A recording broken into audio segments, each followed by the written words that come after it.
Hello everybody and welcome back to my channel. I just met this guy, his name is Andrew. What's going on? I'm just kidding, man. He's been on my channel before. I just want to talk to you about real estate FOMO. What is FOMO? The fear of missing out. The fear of missing out. Yeah. What do you think? Is that back yet or what? Yes. Yeah, short answer, I'm gonna say yes. So anyways, what were you saying about the FOMO, man? I think the FOMO's back. I think the buyers are coming out of the woodwork despite nothing actually changing, right? Like if you really think about what the difference between last year and this year was, fixed 5-year rates have come down a little bit, but ultimately like the market hasn't changed, right? So it's just, in my opinion, it's buyer sentiment has changed. And I think the news and the fear mongering is over. Everyone was talking about how doom and gloom it was last year, and this year it's not like that. No, things are changing, yeah. and we can tell. I mean, like it's especially buyers are back, especially in 2024. In a big way, right? In a big way. So look, we are in the warehouse, so there's a reason. So inventory, FOMO, fear of missing out, right? Yeah. So whenever you have an inventory of a product that it's stacked, there's usually no problems. But in real estate today, we have a lack of inventory.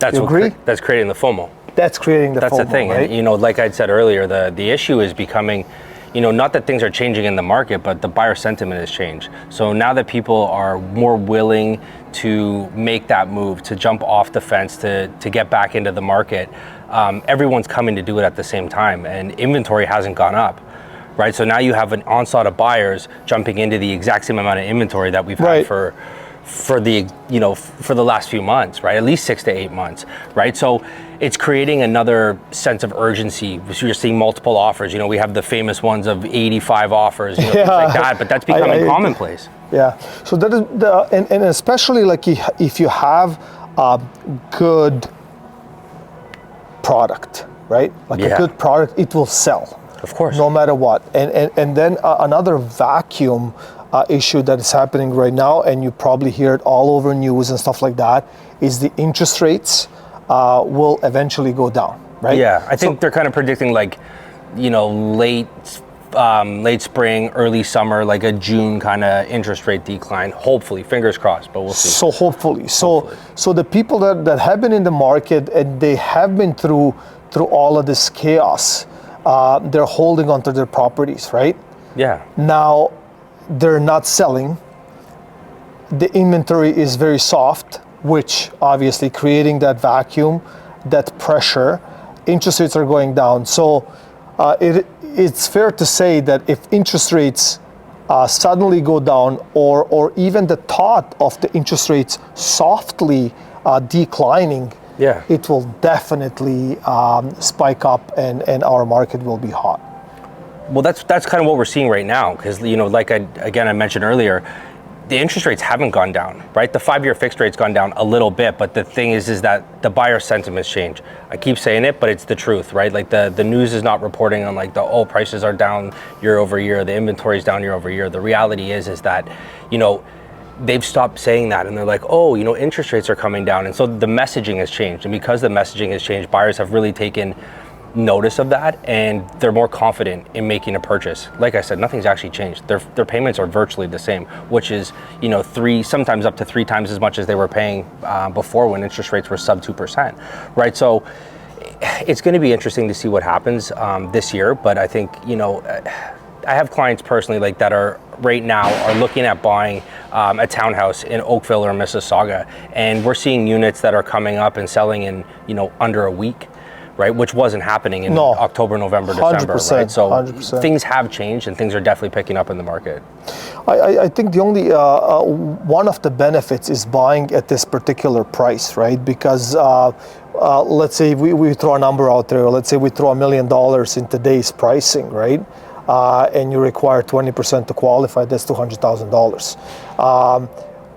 Prior to this, let's call it situation. If the property is valued at 1.3 million for the same exact property, and 20%, you would need an extra $60,000 to qualify. Correct. Plus the carrying of $300,000 in addition to the actual price. So I think that the buyers are waking up and they can calculate that future situation, right? Yeah. So if you're in the market, this is the time now. Would you agree? 1,000%, because this isn't going to last forever. This perfect storm of like, interest rates on the precipice of coming down Right. is not going to be like this forever, because once they start falling, then all the buyers are going to come back in. We still have the other major factors, which is a lack of inventory. We're not building enough across Canada, and we have a huge number of immigrants coming in.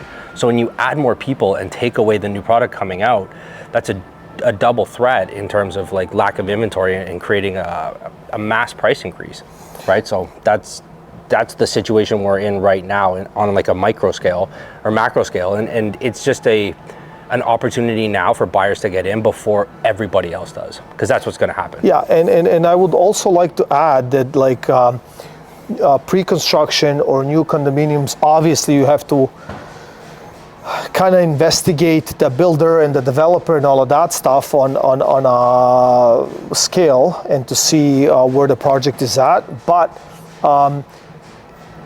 just looking at that particular angle in purchasing real estate, you will definitely benefit down the road, because if a closing is in 2027, 8, 9, or whatever the case is, hopefully interest rates will be at a much better position, right? 100%, right? For sure. And the deposit structure makes it more attractive, because like you're saying, at $1 million, you'd have to come up with $200,000 right now. And if you bought $1 million condo or a townhouse or whatever pre-construction, you have to come up with that $200,000, but that's over time. maybe 1 year, 2 year, 2.5 years, or whatever the project. And some builders, like some builders have these great initiatives. They have awesome programs for the buyers and whatnot. Even though I can kind of sense that is also changing in the industry. Big time. Like even they're waking up and they're like, why am I going to give my unit away if I just wait it out a little bit? For I sure. can definitely get a premium for it, right? But it's making sure that those builders are in a position to wait that out, because some developers are not in a position, and they're dropping their pants. I've seen some developers, giving away Porsches,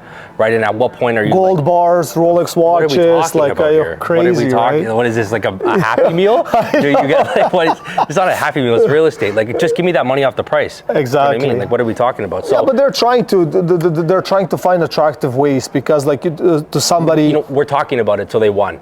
Right, Exactly. They got the attention. Exactly. Yeah, they got the attention. So let me bring something else up. Shortage of housing and our immigration policy, right? Like the immigration or the immigrants or people, let's call it that, are moving to our country, and it's definitely, you can feel it wherever you go. It's busier, Yeah. right? Yeah, big time. It doesn't matter what time you drive, wherever you go, it's always traffic. Yeah. It definitely seems like it. For right? sure. So having that twist to our housing shortage and that population increase will definitely have an effect on real estate pricing. 100% it does. Like, it's literally creating the problem that we're trying to avoid right now. And with the interest rate increase that's happened, it's kind of balanced things out a little bit. And, this is the first time we've seen this market in a really long time.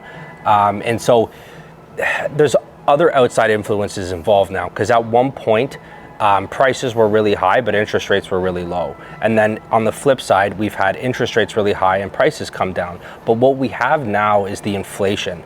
So not only are interest rates high, prices are still relatively high, but now we have this third piece that comes in, and it's the cost of living, right? So people don't have disposable income, right? Because like a bag of apples is $9. Like, what are we talking about, right? Exactly. So like, there's that external pressure that hasn't been there historically. So now we're in this kind of new, I don't hate this word, but we're in this unprecedented time that is unique to us right now, and I don't think we've navigated this, and if we haven't navigated it, in 20, 25, 30 years, right? So there's a lot of people who don't remember the last time this happened.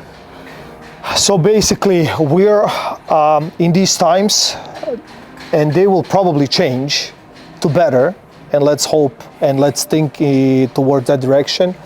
To sum it up, I mean, look, the inventory plays a big role in any business. Of course, supply and the- demand, baby. Exactly, supply and demand. That's the basics of economics.